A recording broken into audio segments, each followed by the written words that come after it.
it looks like GInault, the watch company, has gone and done it again, and if I'm being perfectly honest, I'm not surprised at all. GInault is a watch brand that has faced its fair share of criticism in the past. First, and perhaps most notably, there was some debate and controversy about the manufacturing and the country of origin of their products. And yes, I will address that topic later in the video. But something else that the critics held against GInault was that they made Rolex Submariner super-homage watches. Now, in response to that criticism, it looks like GInault has come back firing on all cylinders, and they brought this watch to the market, the Silent Service. A watch with some similarities to their Submariner super-homage, the Ocean Rover, but with a more distinct, original, and unique design in several regards. Now, in reference to the Ocean Rover, that is a watch that I've had on the channel several times in the past, and for the money, I still contend that it's one of the nicest watches that I've come across.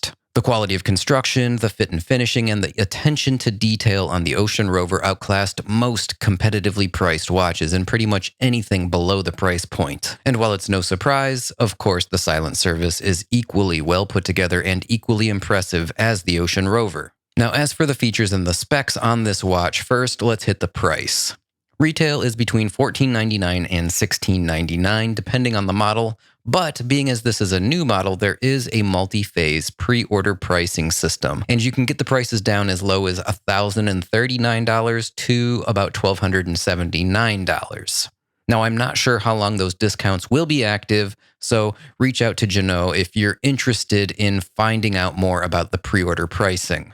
Regarding the watch itself, specs include a case diameter of 41 millimeters with a 20 millimeter lug width. The case thickness comes in at 12.1 millimeters, and the watch's wingspan measures in at about 47 millimeters from lug tip to lug tip. The stainless steel case and the bracelet are exceptionally finished with a brushed surface with polished flanks on the case, and they include precision machine chamfered lug edges. Now, the matte dial has applied indices and a beveled sword handset, which is rhodium plated and includes the GInault signature red seconds hand. Now, this sapphire crystal is a triple-layered optometry-grade anti-reflective crystal, and this date model features a clear date magnifier. But of course, the no-date version will be Cyclops-free. The bezel and the assembly are new for GInault. This is the Gen 2 bezel, and it's a structurally redesigned bezel with improved turning and tactile feedback, and a slightly reprofiled outer ring with deeper and sharper teeth for a better grip. Overall, I have to say this feels outstanding in the hand.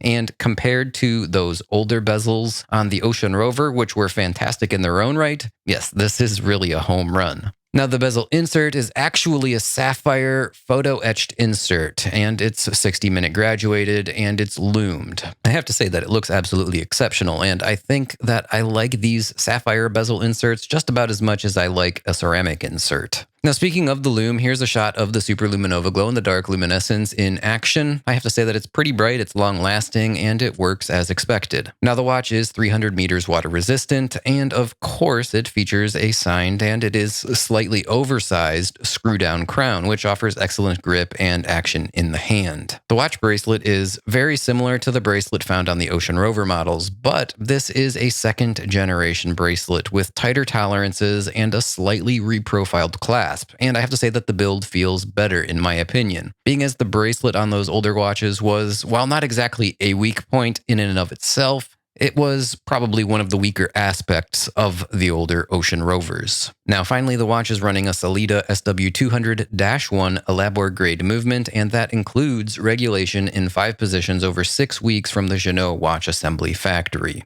So with all of the specs out of the way, what is my overall opinion and impressions of the Silent Service? Well, I think that it's more than a worthy follow-up and successor to the Ocean Rover. It offers a new and more unique style and design when it comes to the watch face.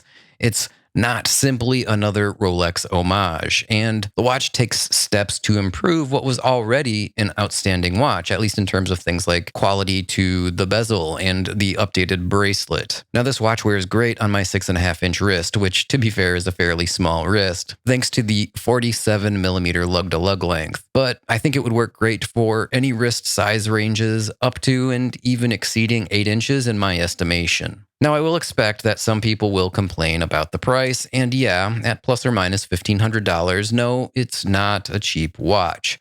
But let's be fair.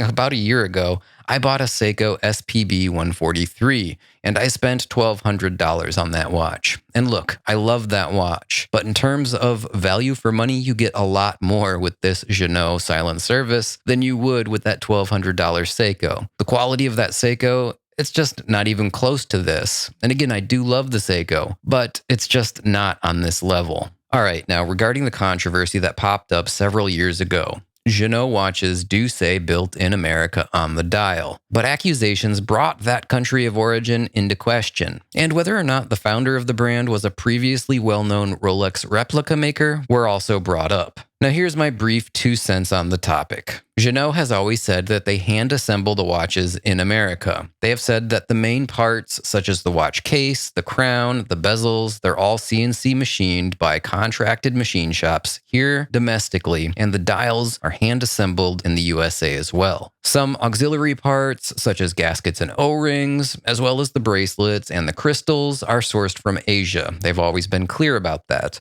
And the movements, at least in the case of something like this Solita movement, are, of course, Swiss-made. Finally, after completion, the watches are QC'd at their assembly facility in the United States. Now, just because a watch is assembled or built in America doesn't mean that it qualifies for Made in America, per the FTC's regulations. And in this case, because a number of the auxiliary parts come from other countries, this watch is definitely assembled in America with a large portion of American-made parts, but it's not legally made in America per those guidelines. So here's the question. Is it all a lie? Well, that's what those old allegations claimed. And honestly, I don't know the truth, at least not in so much as that I would stake anything of value on it.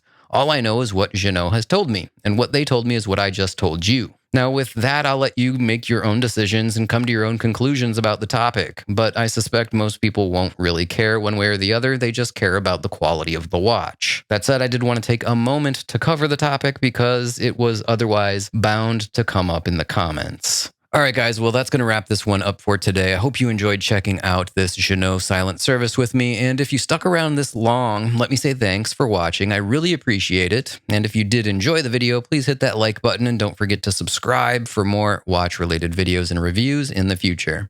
Now, with all of that said, I'm going to go ahead and say until the next one, bye now.